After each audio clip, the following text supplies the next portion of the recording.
Hello, regular knife people. Welcome back to another episode of the Regular Guy and the Regular Guy's Knife Channel. So yeah, you know, I apologize for the clickbaity title. Um, I kind of wanted this knife to surprise you, like it surprised me. I know I had said in the last video that the knife that I had been planning on doing a video on had a couple of issues, and so I did send that back to the maker. Spoke with the gentleman today, and they do have it in his possession, and they are going to take a look at it, and hopefully we'll have that here in a couple of weeks, and you guys can take a look at it. I really try. I like to showcase knives that I think that you guys would find interesting, that I would find interesting. Something that's a little bit different, a little bit above and beyond the titanium super steel sandwich, right? That the market seems to be inundated with, and I've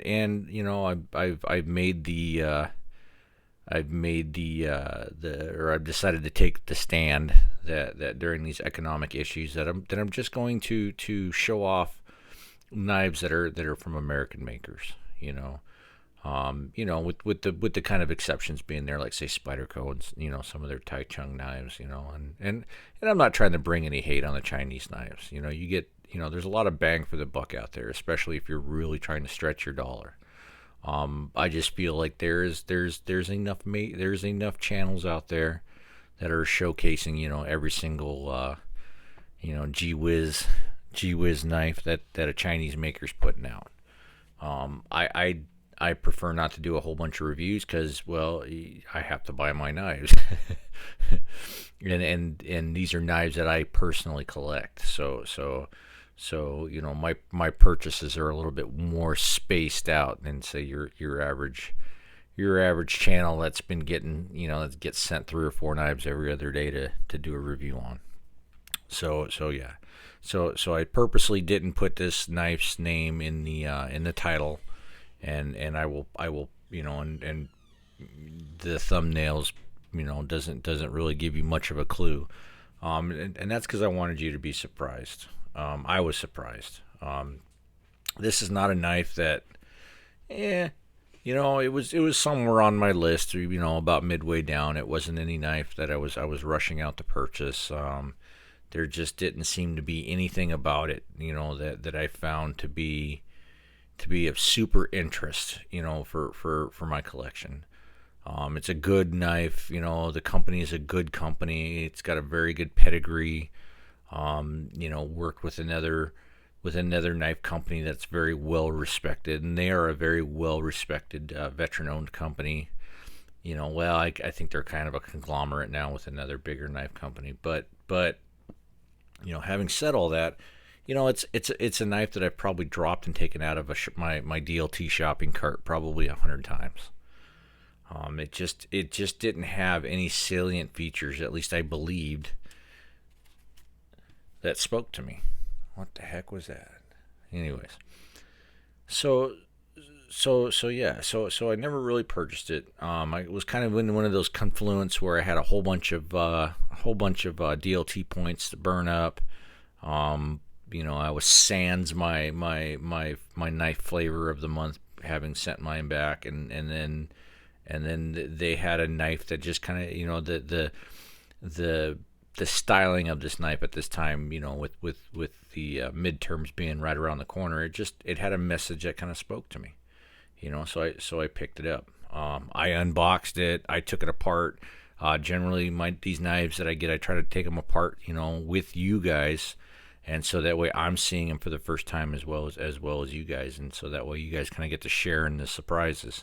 But I had taken this knife apart to check it out, to look up under her skirt, so to speak, and holy shit, I just was not. I just wasn't expecting as much knife as I paid for. You see a few knives in this price range, and you kind of start to expect a certain level, of manufacture, a certain level of hardware, a certain level of blade geometry and grind, a certain level of materials, right? You expect a certain level of knife. Well, believe it or not, even at the price range that this knife sells for, I was surprised, and I really had to take a step back and look at how I'm internally valuing some of my knives. It really changed the way that I look at the rest of my collection, and it was a little bit disturbing, being that this is a knife that I've kind of turned my nose up at, for over the years. It's been around for a while. In fact, I think I've even seen this knife and its design, called dated, a few times, and yeah, my jam, right, is kind of like the overbuilt, user EDC, and for some reason this knife just never made it to the top of that list, and we'll talk about why here. I want to just drop it on you here before I give too much away, right? So we're talking about the Spartan Blades, Harsey folder, right? I mean, this thing, it's overbuilt. It was designed to be a way overbuilt EDC. It has, some gargantuan proportions that we'll go over, and it easily qualifies for that overbuilt large knife, large EDC. But at skin deep, it's a very pretty knife. But it is kind of that titanium super steel sandwich, that I was referencing. That in no way diminishes the knife, it is what it is, but it just didn't have any. I didn't think, looking at it on the websites, on the DLT and the Knife Joys and the Southern Edge and the various places you can go to see these guys. It just didn't have any salient features that jumped out to grab me, and this is one of those knives that has to be disassembled to be appreciated. So hopefully, I haven't seen very many videos of any kind of serious in depth on these as far as disassembly goes, and so hopefully maybe we'll look up her skirts here, and it'll change your mind just a little bit. I mean, it is a gorgeous knife. The engraving on this knife is absolutely gorgeous. It has the whole 13 colony join or die snake on there. It has join or die engraved, and it is deep. I mean, the engraving is deep enough that it's actually, gives it's a function of the grip. That's how deep the engraving on these are. It's not going to wear off. They've stylized the hardware. They've got them stars engraved here on the pivot bolts. The hardware, at least on the outside, is absolutely gorgeous. You got the "Don't Tread on Me" snake there on the pocket clip filler. Yeah, the pocket clips of the bent titanium variety. This one is extremely husky and large, and it has that arrow in there, that Spartan Blades trademark arrow in there, and yeah, it's a very, very good looking knife. And I mean, functionally, it is a bronze washer pivot, S45V blade steel. It's that slight swedge drop point. And it's a thumb stud knife. But I mean, we've seen a few of these, right? Why? What makes this knife, one, worth the money that we're paying for it, and what makes this one in particular so special? And taking and taking into account, I collect Hinderers. I think Hinderer is the absolute pinnacle of the U.S. knife manufacturing establishment. I think you get for $425, you get a hell of a lot of knife. But what does $100 more get you? This and this is one of those guys, right? Is this worth $100 more than a Hinderer, right? Well, I mean that's up to you to decide. I mean, we're not here to debate, styling, right? That's an individual thing. That's something you'll have to decide. Is this a knife that the look, is does it trip your trigger? I don't know. That's up to you, right? I'm here to try to talk about the tangibles, not the intangibles, right? We want to get down to the nuts and bolts of it and decide, is this knife, does it fit our collection? Does it fit our styling? And does its construction warrant the premium price, right? So yeah, so that's what we're gonna take a look at. The fit and finish on this knife is absolute. It's top tier. You know, there are no inadvertent sharp surfaces. Everything has been chamfered. Every edge has been broken. Every piece of titanium hardware is polished and or finished in some way, and it's all been anodized. The blade is a good heavy stone wash. It's been tumbled for a while. There's no sharp edges on it. The thumb stud here is gorgeous, not sharp in any way, shape, or form. The bill boarding might not be everybody's cup of tea.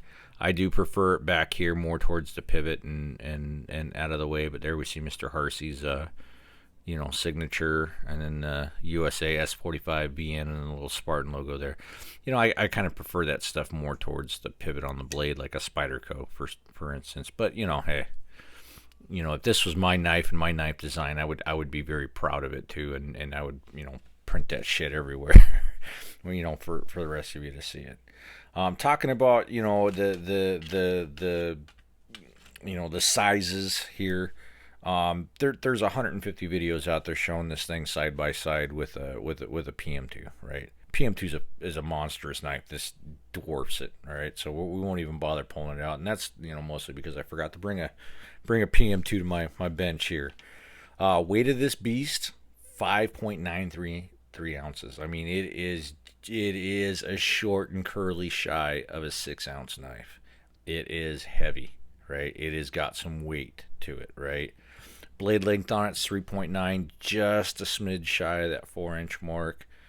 Closed length on it's 4.9 inches, so pretty gonna hang pretty deep down there in the pocket. The blade thickness on this guy is 1.6, and the scale thicknesses, each scale is about 1.168, just a little bit thicker than the blade stock itself, and then the overall thickness on the handle on the scales there is 0.51, so half an inch, right? It's a decently sized knife, right? So other than that, the design is fairly straightforward. We have that swedge drop point, kind of a fairly not tall, of a blade, in a fairly vanilla-ish, a scale pattern and grip pattern. It is a very generous, it does have finger grooves, but because it is such a large grip, you can really move your hand around on that knife. So it is a very pleasing and easy to use, say, EDC grip style. But then again, we've seen this before, right? I mean, the venerable, Chris Reeve Sebi, right?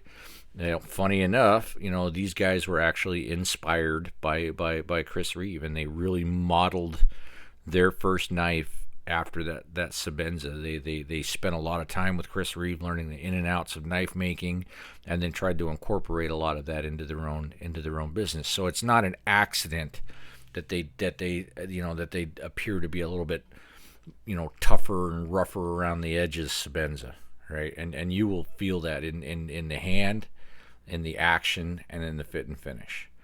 Where those two diverge, though, I will show you in a second. And it's not to take anything away from Chris Reeve or the Sebenza. This knife is a little bit unique. Its beefiness, its bulkiness, its ridiculous, overbuiltness isn't just skin deep, right? It extends to the hardware, to the pivot, to the construction of this knife, right? And we're gonna pull her apart here, right? So you guys can take a quick look at it. Enjoying a little bit of the Blue Moon Belgian White tonight. It was on sale. That's how you talk to the wifey into grabbing a 12 pack. Is you let her know you got a coupon for it, right? So construction of this knife, right? We got all T8 hardware for the body hardware, the clip hardware, and a T15 here for the pivot. We'll start out. We'll get this pivot apart first, I guess.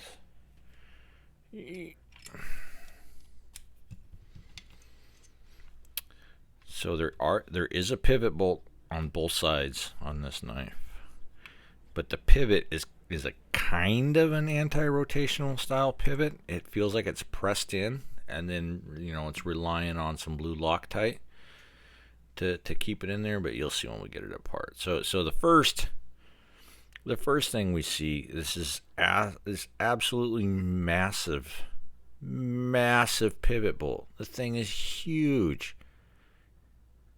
Do I even have? I guess not. I had a Spyderco pivot bolt up here to, I could have shown it side by side. This thing is huge. It is massive, right? No Loctite, and yes, there's a little bit of oil, and I'll go over that here in just a second. When you're talking about like friction-induced strength, right, or mechanical friction-induced strength, like we're talking about, say, like a mechanical taper, right, where you have a taper that feeds tight into a corresponding taper, something like on a drill chuck or on mill, on a mill tool holder, or on the tail stock on a lathe, right? They use mechanical tapers to hold that tooling, right? And they're generally a Morris taper, like a Morris taper number 4, number 10, right? Something that's been used for a couple hundred years, right? Where that taper, when pulled tight, induces an amount of friction and strength, that doesn't require, you to bolt that thing down tight or whatnot. Sure, on a mill it has that big bolt drawbar, but that's really just to pull those two tapers, right? Into each other, right? To provide that strength, right? Keep that in mind when I pull these body screws out here. Let's get this guy here. Again, we always check our bits. We don't want to dink up any hardware inadvertently.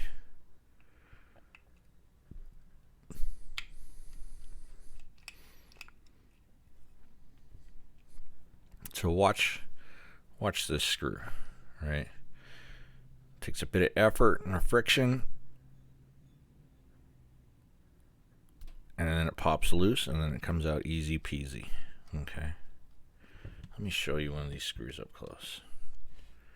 All right, keep that mechanical taper in mind. Look at the size of that taper on the base of that screw. Right, and then the corresponding taper here in the scale, right? This hardware requires no Loctite to stay tight. In fact, I put a little tiny bit of oil on it to act as kind of an anti-seizing lubricant, just to make it a little bit easier to pull apart, right? And the scales come apart. Yeah, it's going to be a little grody because I have been carrying this guy a little bit here lately. Let me grab a swab. I should probably get these ready, knowing that I'm gonna grab for them anytime I do these videos. But one of these days, wipe this stuff away real quick here so it's not so gross, and the dog hairs in the pocket lint, and maybe a short and curly or two gets caught in there. It's kind of gross. Well, let's see all that. So we'll clean her up. I've been carrying this guy every day for about the last week, just to see. I don't like talking about knives that I've not actually carried in my pocket. It's just, how can I give you any info or any suggestions on it if I myself haven't haven't carried it around, but all right. So there's the insides of the scales. They do put the lock bar scallop. They do put that on the inside of the scale so as not to interfere with your pocket, when clipping the knife in. The other thing they do is they do use the pivot bolt as the over travel stop. A lot like Curtis does in his knives, Kingdom Armory, they do on their knives. Instead of having, say, a disc like you'd find on say a Hinderer or like that A2D I showed not too long ago, over here they just use a portion of the pivot to provide that over travel stop, and it's an elegant way to do it. The other thing you'll notice, it does have a good wide lock bar cut. That kind of that doesn't bug me at all. The advantage to that is they did chamfer the edges of the lock bar, so you don't get them razor sharp edges like you find on like the Medford, for instance. They're nice and chamfered and soft, and especially for a knife that you're gonna be, that's meant to be an EDC. There's nothing on there sharp to catch your fingers on. The blade stop isn't the pressed in style, but it is pretty tight on the show side of the scale, so we'll just leave that there. Again, and there's the hardware. Look at all the surface area, on that pivot bolt, right? That's going to be coming into contact on that, of that scale to keep it from spinning and twisting out on you. That's why I put just a smidge of oil on there, just to prevent any kind of galling. We're locking it up. And then we're going to get to the washers, right? We have the show side, which is absolutely gargantuan. All right, probably one of the biggest bronze washers I have ever seen on a knife. And then we have the clip side, which is quite a bit smaller, but it also has to clear that lock bar. All right. And then we've got the actual pivot.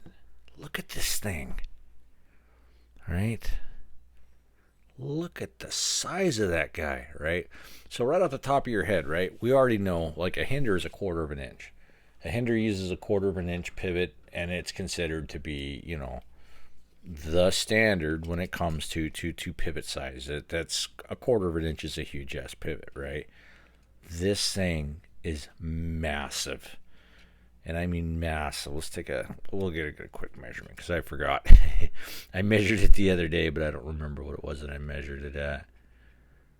So 0.31, a 1/3 of an inch, not a 1/4 of an inch, but half again as big, a 1/3 of an inch. I'm sure there are knives out there that have pivots that are larger, but at least in my collection, this guy is takes the cake. That is the largest pivot of any knife I own, right? And then we got the blade, pretty vanilla. Nothing newer or different going on here. But it has been heavily tumbled, and it's been heavily stone washed. And the only sharp edge is the sharp edge that needs to be there, which incidentally is a 20 degree. No sharpening choil, and I've seen that before pointed out, especially on this knife, that it is a knife that requires a sharpening choil. I haven't tried sharpening yet, so I don't know if I'll put one in there. It just depends on how that thumb stud, whether or not it interferes with my sharpening setup. Then maybe I'll look at doing a choil. Because there's no need to then sharpen so far back, but that's personal preference. It does have a detent ramp, a very, very tiny one, and it's right down here on the very edge. I don't know, because they're always so small, but to me the detent ball on this particular knife seems to be a bit larger than normal, but I'll tell you don't feel it. There is absolutely no double clutching. Where that ramp picks up that detent ball and starts moving the lock bar over is extremely early in the timing of the blade, and you know, extremely early, and when that blade starts closing, and so you don't notice it, you don't feel it at all. It's one of the few knives that I have where, you know, aside from like say button locks, where you don't immediately feel that detent pick up. You know, it just blows right past it. So excellent job designing that out. You know, that's usually one of those things that I look for, especially in like a flipper, because you know that thumb tab is gonna, the flipper tab is gonna hit you when you close it on a frame lock, and where that detent ball starts moving the lock bar over has a lot to do with how smoothly that knife is going to close. This being a thumb stud knife, you know, not as big of an issue, but definitely, you definitely don't feel it. You definitely, like with on a thumb stud knife, you definitely don't want any obvious double clutching. This knife has none of that. Extremely smooth operation. You know, you can tell there was a lot of thought and a lot of design work went into this knife. You know, it does have, you know, it does come in a fairly vanilla-ish, you know, wrapping, but when you really get down to it, when you really get down to the nuts and the bolts of this knife, it is a truly unique knife. You know, at least as far as my experience goes. You know, I don't have a million knives under my belt, so I can't tell you, you know, for sure. But at least in some of the premium knives, you know, I have taken apart and I've shown on these videos, and I've collected. This is a fairly uniquely constructed knife. You know, they really went above and beyond and overboard when they spec'd out their hardware and when they designed this knife. The center spacers, the pivot bolt, the body screws, you know, even the bronze washers. This is all unique hardware. You know, they didn't farm this out, or it's not, you know, some generic off-the-shelf parts that they've conglomerated together into a knife. This is all unique Spartan stuff.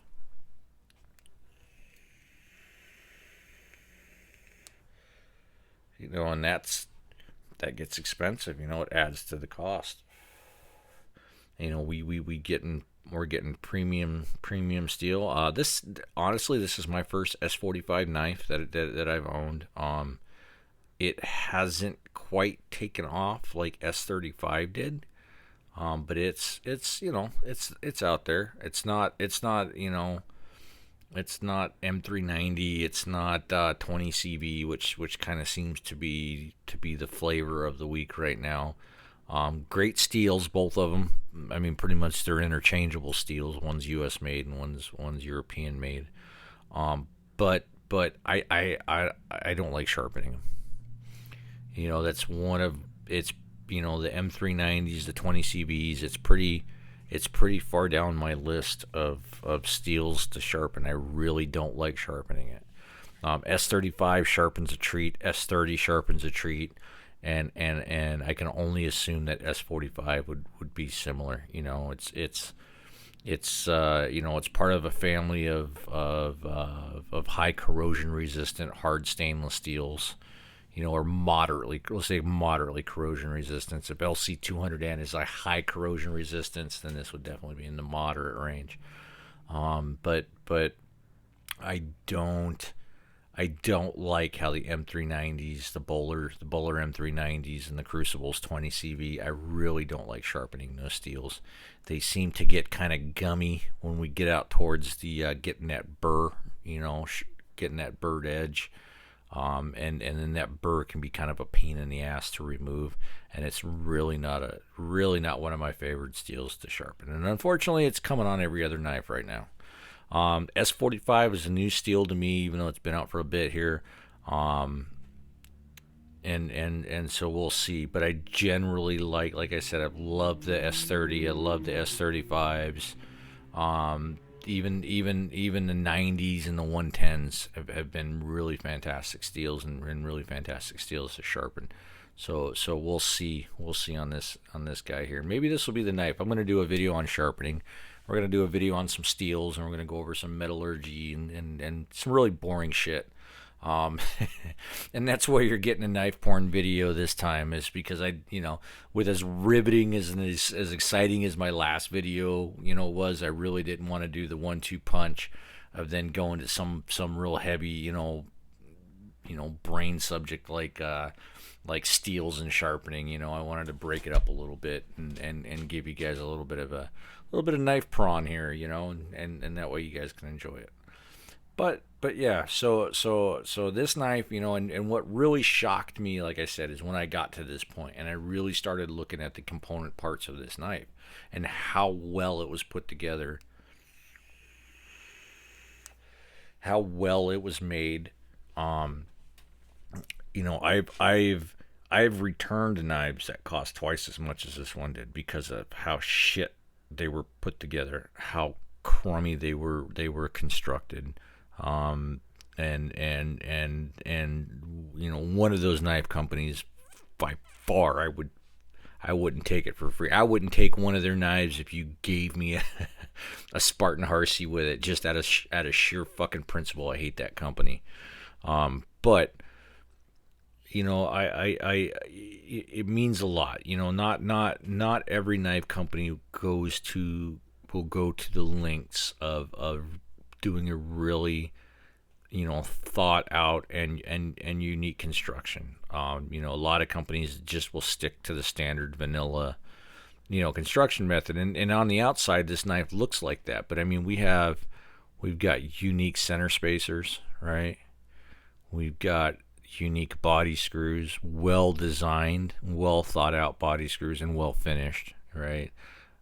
A cool, pivot system, and humongous bronze washers, right? Huge. And an absolutely ridiculously oversized, pivot. Now it is of the two-sided variety. You can unscrew it. I'm not going to unscrew it, but the clip side bolt does come off, and then this guy is pressed in there. It's not anti-rotation. You can spin it a little bit, but I haven't been able to get the pivot to pop out of the scale, so so we'll call it a semi anti-rotation pivot system. It works. And yeah, the knife itself is just very well done. I mean, it's hard to say more than that. I mean, it's so well designed as to be slightly boring. It is so well done. And to be honest, I think that's what kept me from buying this knife for so long, right? I've seen the design, the design, called, people have said it's a little bit dated. But so is the Sebenza, and look at how well that knife sells. It's been around 3 times as long as this guy has, and people are still shelling out. I'm not a massive Sebenza fan, to be quite honest with you. It's a great knife. It's made very well, but there's just nothing about it that ever makes me want to keep it in my collection. And I've had a few of them over the years pass through my hands. It's probably one of the very first knives I'll go to in a trade, or for an expensive knife, is I'll grab that Sebenza I've got, because people are generally, oh yeah, no, Sebenza, sure. For me, it's just not a knife that really does it for me. So it's usually the first knife I'll sacrifice off, in a trade. This guy's a bit different. It's gonna stick around. And kind of, I guess, offsetting that vanilla-ness, is the engraving. You can get these knives in all kinds of different designs. Now, as far as the engraving goes, they've got the Plague Doctor knife. They've got the the sci-fi chick, the one that's generally referred to as the blue tits knife. You got the Inca inspired engraving ones. You've got a bunch of the different patriotic ones. DLT's got, I think this is a DLT exclusive pattern, but DLT also has one that's got like an A10 Warthog on it. They've got them with like an M4 rifle on it. There's quite a few of them out there. There's so they do make some attempt to dress up, what would otherwise be a fairly vanilla knife build. But yeah, I'll get this guy reassembled here. I mean, everything on this knife just fits well. Let's make sure we get the pivot face there, the washer facing the right way. I'm looking for not many of them It's a well lapped in washer. Usually you look for those scratches that'll let you know which side's the blade side and which side's the scale side, but this guy is very well lapped in, so it's not obvious. Alright, we'll get the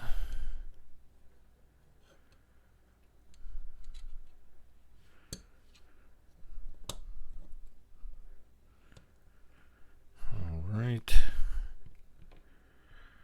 And it just, everything just goes together and clicks into place, and it's just it just has a very high-end feel, you know. And generally speaking, knives in this price range, you know, they definitely have that. If they feel cheap, then you know, you're getting swindled, right? But this knife, it just feels like, you know, it feels like the $550 knife it is. You know, it just, you know, there's no corners were cut in the manufacturing of this knife, and everything was a very deliberate design choice, you know. For some reason here we get a little bit. Even the screws, you know, are very, they're very tight. All the tolerances are extremely tight. You know, these screws, they go in, they spin freely right until that taper starts locking up, right? And then it just stops dead, and it's tight.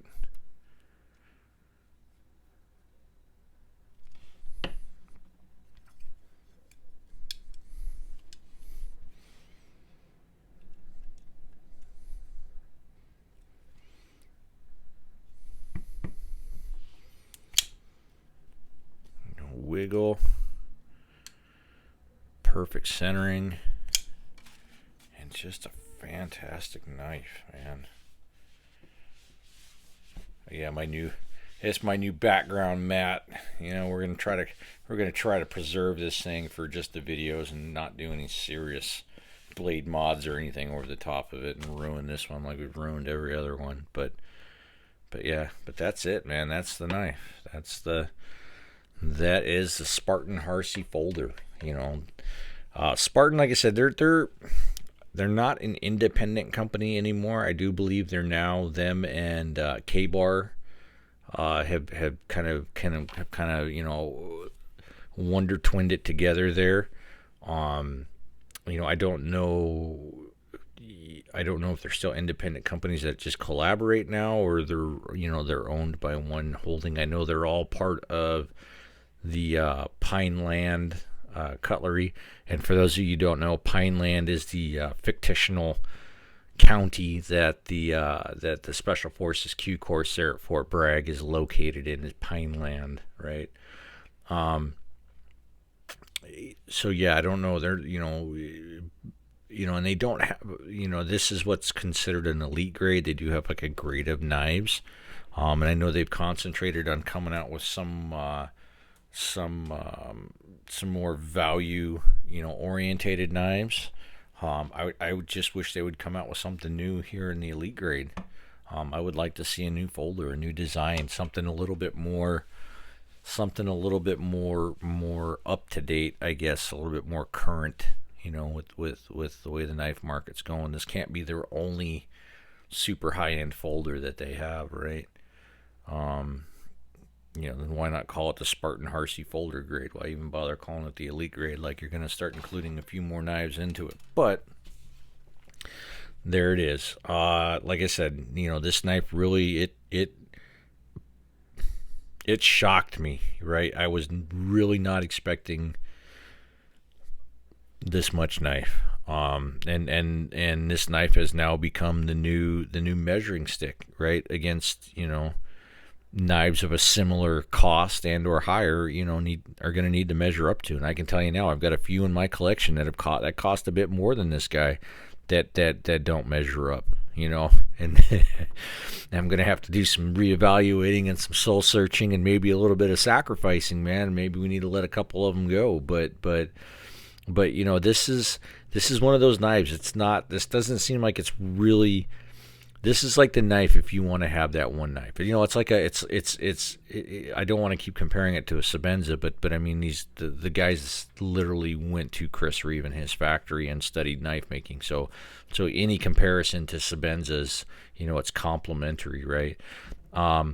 They really designed this knife to be, if you were not going to be a knife collector and you only wanted to have that one super badass top knife, that this would be that knife. And I agree. You know, if you were going to own one knife, you would be happy with a knife like this. So yeah, so that's kind of my thoughts on it. But yeah, so look for here shortly. We're gonna have a video on some sharpening, and we'll talk knife steels and knife grinds and all kinds of knife nerdiness. And then yeah. But I appreciate you guys coming along with me tonight for this quick video and checking this knife out. And I hope you guys have a fantastic rest of your night. This is the Knife Guy and the Regular Guy Knife Guy's knife channel, and we're signing out.